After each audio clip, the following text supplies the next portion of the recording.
It's glad to have you back, and we just brought you the bright morning news there. I hope you now have details of the stories that broke in around Nigeria. Well, speaking of details, we'll still be doing that on our variety segment, and I'll be going to our third story we shared with you two earlier, and the headlines of those two were "Don't Mind Obasanjo Seek Re-Election, BSG Tells President Buhari," and then we brought you another one that said Keyamo demands Nigeria police apologize to OBJ. Okay, our third story now says SARS operatives allegedly shot 3 in Jos, and it's been a while actually. We heard about SARS, I think this is the first one for the year.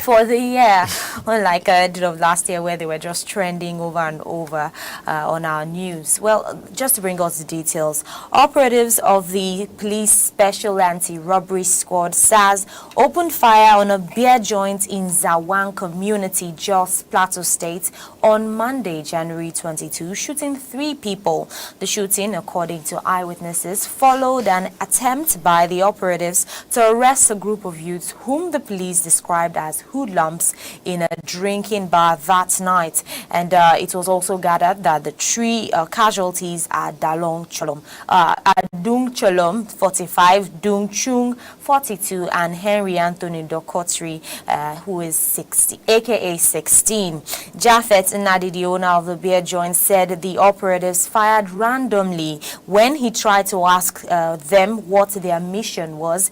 He said, and I quote him, they tied all the 3 to one another by the shirts and started brutalizing them, forcing them into their van like animals. I tried to ask what the offense was, and they jumped on me too, that I must follow them. The Plateau State Police Public Officer, Relations Officer Matthias Tena Yopev, however, said the shooting was a raid on a notorious jungle in the community. And I think that they actually went a bit too far to shoot randomly. It's an open place. You might just, there might be stray bullets and hit anybody. And recently we had a report of a customs officer, I think it was in Lagos State, that he fired into the air and a stray bullet got to a pregnant woman and it got to her shoulder, luckily. I'm not sure that shooting randomly is something that should be in their habits. There are other ways that they can coordinately carry out activities.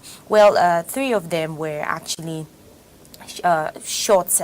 There was actually that shooting in Jos. And just to move on to another story anyway, Buhari campaign cap spotted at fake meeting. And I think Mono would be in the best position to bring us Of course. details. Okay, these are the details on the story.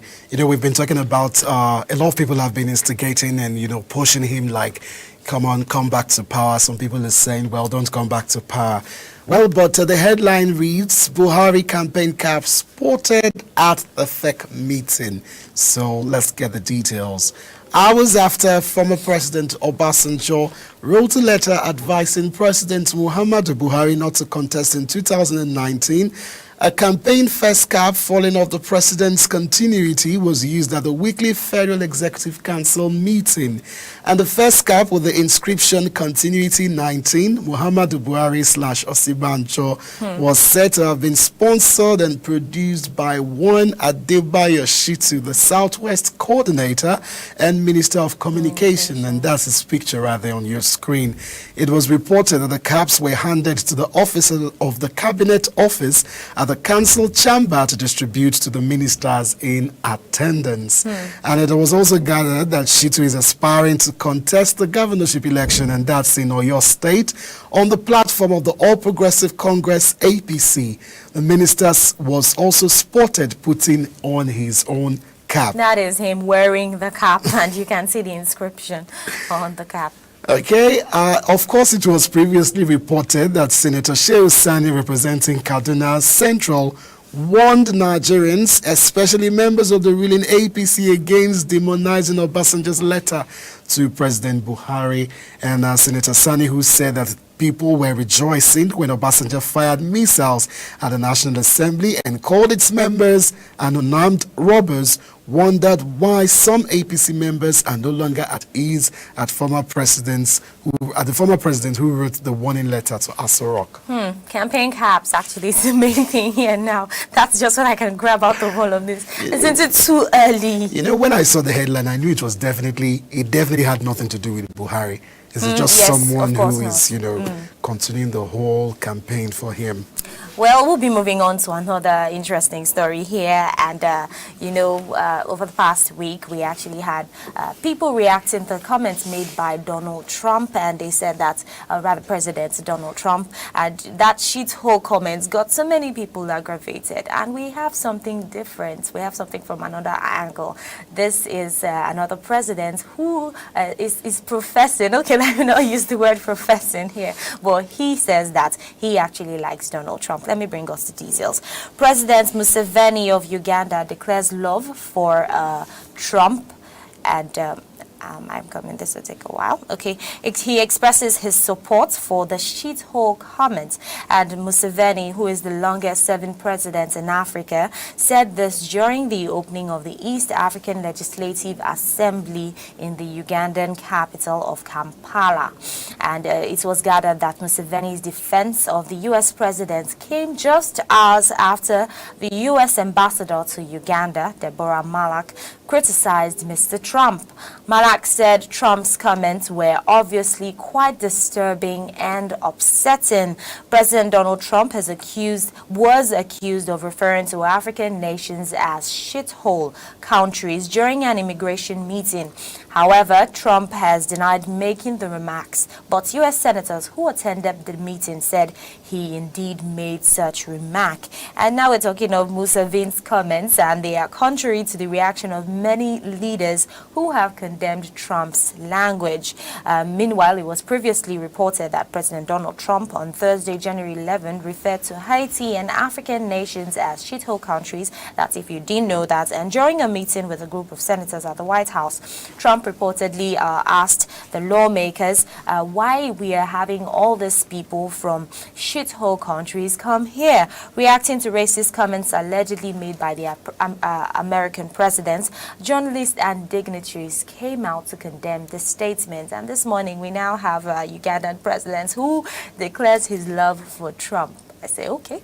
Yeah, we talked about Nigerians being, yes. Following him on Twitter. And a lot of Nigerians follow him on Twitter, and I mean, people were shocked, but like, why? And well, he's one straightforward person. Stuff That's happens something anyway. And I think another reason for that is because Nigerians love drama. And I mean, you could just have the time of your life, sitting down, relaxing on your bed, just going through your Twitter feeds and looking at what Donald Trump is saying, and just have a great time laughing with the Democrats attacking his every move. Just resign. You see all the negative comments about Trump, and it's really, really annoying. He never backs down. Funny enough, like the next moment you hear he has done up and something running else, again. and he's making another statement that's getting people angry. He's just indifferent. Truly, the comments really don't really get to him. Okay, we'll be moving to, I won't call it a controversial story, but for the part of Nigeria where we come from, I mean, part of the world where we come from, Nigeria, I mean, stuff like this. You will call it controversial by the time you see that picture on the screen. Well, just go ahead and give us the details. Okay, well, they've created a sex doll. They can actually sing, that can speak all languages, and of course, has a memory and more. All right, we're bringing you many more details. Please, we'll be right back after the short break. Please don't go away. So many more stories.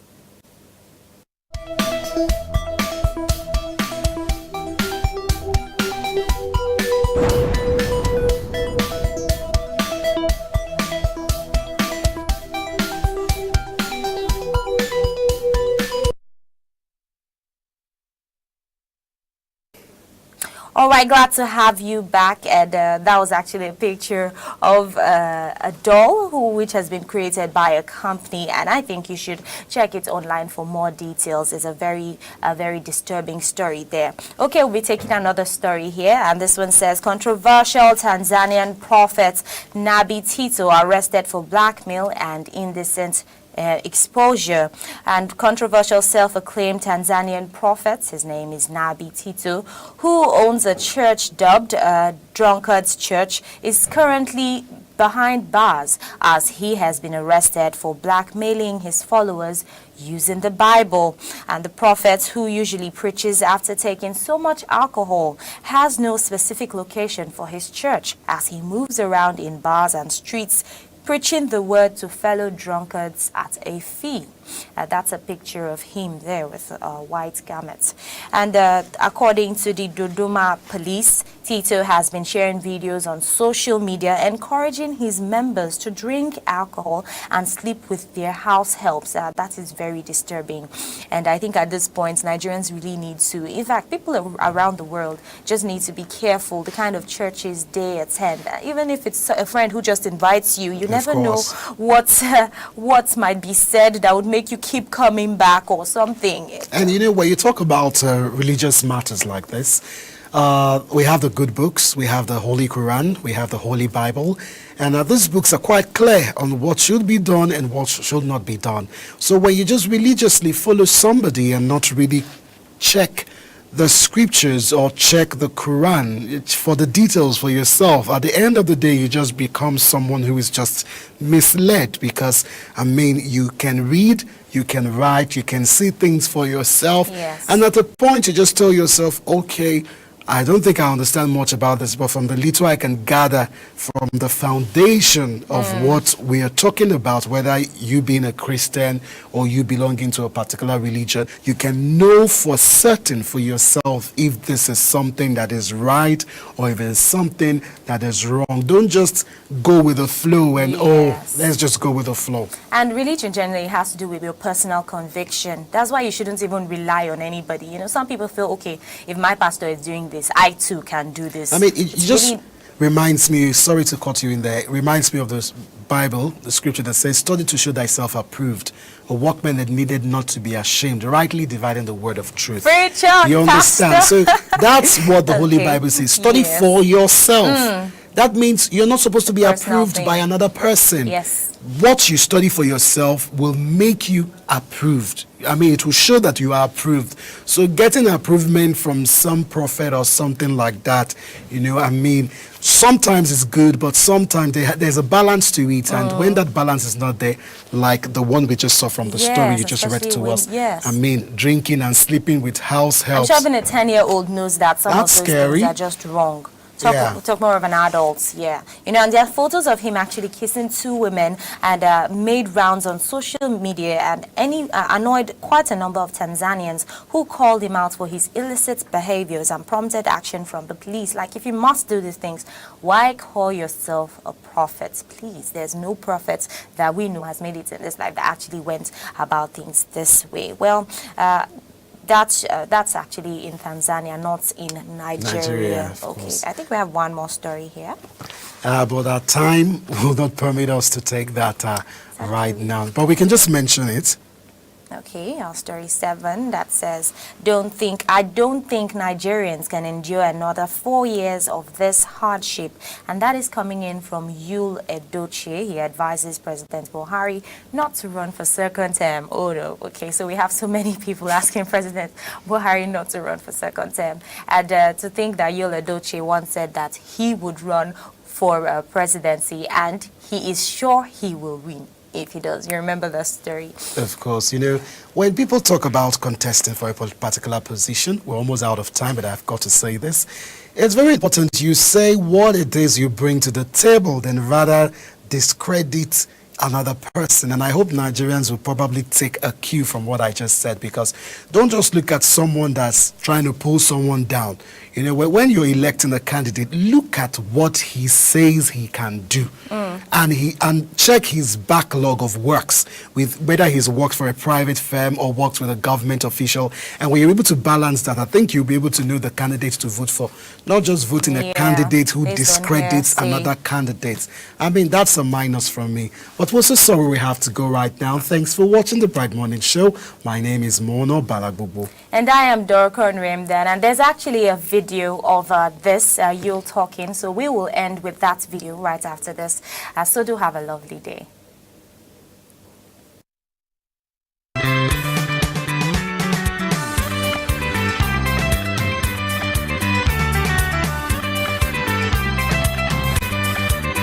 As we journey around Nigeria, the Bright Morning Show.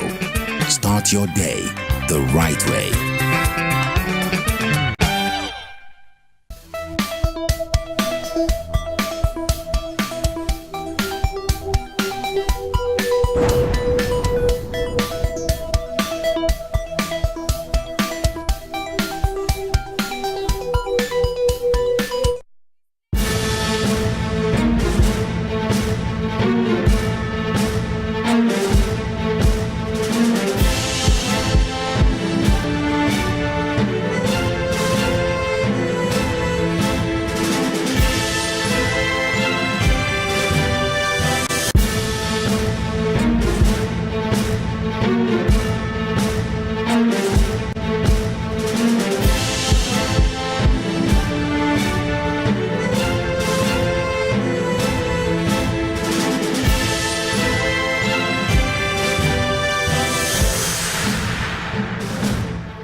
I want you all to know that we are fighting the fake news.